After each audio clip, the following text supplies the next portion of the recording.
The Leader of the Opposition. Thank you, Mr Speaker. My question is to the Prime Minister, and I refer to the IPCC report, which this week warns that without effective action on climate change, Australia faces an increase in the intensity, frequency and duration of fire weather events. Will the Morrison-Joyce government commit to net zero emissions by 2050?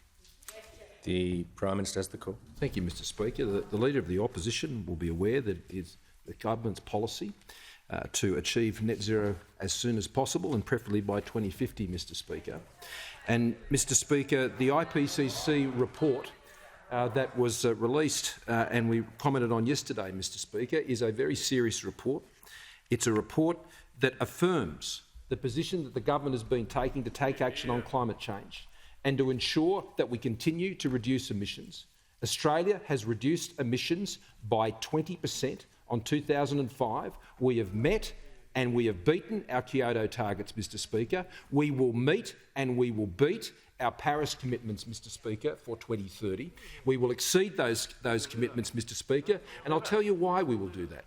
Because Australian households, Australian businesses, Australian farmers, Australian manufacturers, Australian miners, Mr Speaker, all of them are making the changes in their businesses supported by the policies of our government, whether it has been to put the solar panels on roofs, and we have the highest level of that in the world, Mr Speaker.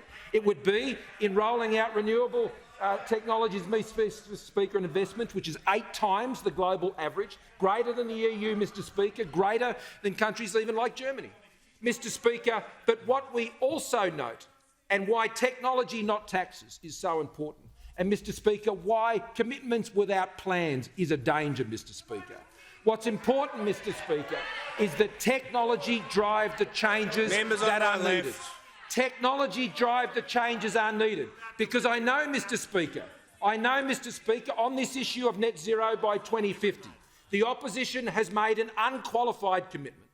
An unqualified commitment, a blank cheque commitment with no plan, Mr Speaker, that will see, Mr Speaker, a policy put in place by those opposite, because, Mr Speaker, they're not supporting technology, they're voting against technology, Mr Speaker, in this parliament. They're voting against it.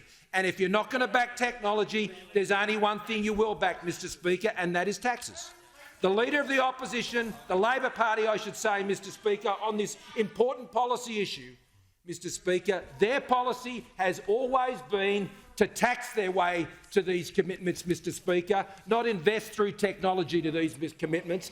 On our side of the House, we will focus on the climate action that is necessary to achieve not only the results here in Australia, but ensure that the technology that is developed can be made available and supported throughout developing countries of this world, which account for 2/3 of global emissions and rising, and China alone accounts for the similar emissions, in fact, more than all OECD countries combined. That's where the solutions, Mr Speaker, need to be applied.